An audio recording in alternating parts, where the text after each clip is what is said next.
একটা সময় খাসির কাচ্চি রান্না করা অনেক ঝামেলা মনে করতাম।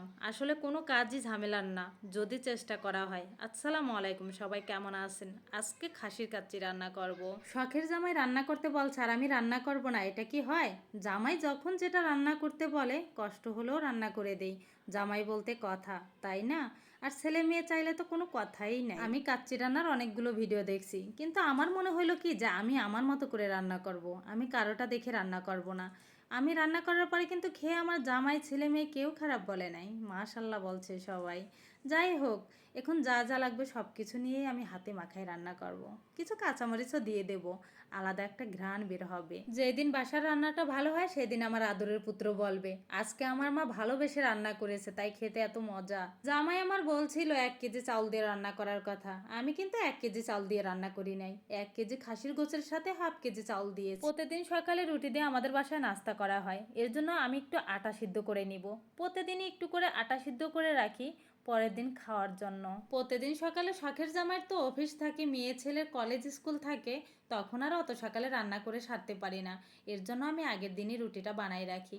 এই তো রুটিগুলো বেলে রাখবো, এর মধ্যে আমি কিন্তু গোশটা বসাই দিছি। বাসায় কয়লা ছিল না, কয়লার ভাপটা দিতে পারিনি। আমি কষিয়ে রান্না করব আমার মতো করে, দেখি কেমন হয়। এই তো রুটিগুলো বেলা হয়ে গেছে, এখন রুটিগুলো ছেঁকে নিব। হালকা করে ছেঁকে নেব এদিক সেদিক করে, বেশি ভাজা যাবে না, তাহলে তো ভাজাই হয়ে যাবে, তাই না? এই তো এখন আমার ভাজা হয়ে গেছে। এগুলো ঠান্ডা করে একটা কাপড়ের মধ্যে করে রেখে বক্সে করে নরমালে রেখে দেব। বাসমতি চাউলটা কিন্তু এখন সিদ্ধ করে নেব। ওই যে রাঁধুনির মশলার ভিতর আর একটা প্যাকেট ছিল, ওই মশলাগুলো আমি দিয়ে দিব।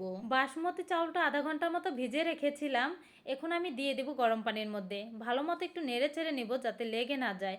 এর মধ্যে একটু তেল দিয়ে দিব, লেবু দিয়ে দিব, স্বাদ মতো লবণ দিয়ে দিব, যাতে চাউলটা একটু ঝরঝরা হয়। আমার বাসায় যেই দিন এইসব খাবার রান্না করা হয় সেদিন কিন্তু ভাত সবজি আমার জামাইয়ের জন্য রাখাই লাগে। ওই যে বললাম শখের জামাই যখন যেই বায়না ধরে আমার সেটা করতে হয়। শখের জামাই আজকাল বলে নাই যে ভাত তরকারি রান্না করো, বললো যে আমি এটাই খাবো। যাক, আজকের জন্য বাঁচা গেল। এই তো গোশটা হয়ে গেছে, এখন আমি উপরে চাউলটা বসাই দিব আর যা যা দেওয়ার দরকার সব কিছু দিয়ে দিব। আমি যখন গোশটা মাখাইতেছিলাম তখন আমার জামাই নামাজ পড়তে যাইতেছিল, তখন বলতেছিল যে অনেক ঘ্রাণ বের হয়েছে নাকি। তখন কিন্তু বসাইও নাই, কি এক অবস্থা বলেন তো ভাইয়েরা পুরা।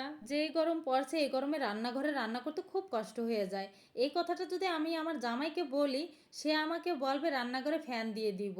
ওই যে কথায় আছে না, আলু সব তরকারিতে খাডে। সব কিছু দিয়ে রেডি করা হয়ে গেছে, ঢাকনা দিয়ে পাশে একটু আটা দিয়ে আটকাই দিব, আর একটু কাগজ দিয়ে ছিদ্রটাও বন্ধ করে দেব। তারপরে গোসল করতে চলে যাব। এসে দেখি এই তো কাচ্চিটা হয়ে গেছে। এখন একটা ছুরি দিয়ে কেটে নিলাম, উঠতেছিল না আর কি, লাড়তেছিলাম আর ভাবতেছিলাম খেতে যে কিরকম হবে। ঘেরানটা তো বের হয়েছে, সবাই যে খেয়ে কি বলবে। তারপরে লাড়তেছি আর ভাবতেছি, যাই হোক একটা তো হবেই। রান্নাটা তো হয়ে গেল, এখন সবাই নামাজ পড়ে চলে আসবে, সবাইকে এখন খেতে দেব। ভিডিওটা আর বড় করব না, এখানেই রেখে দেব। আল্লাহ হাফেজ।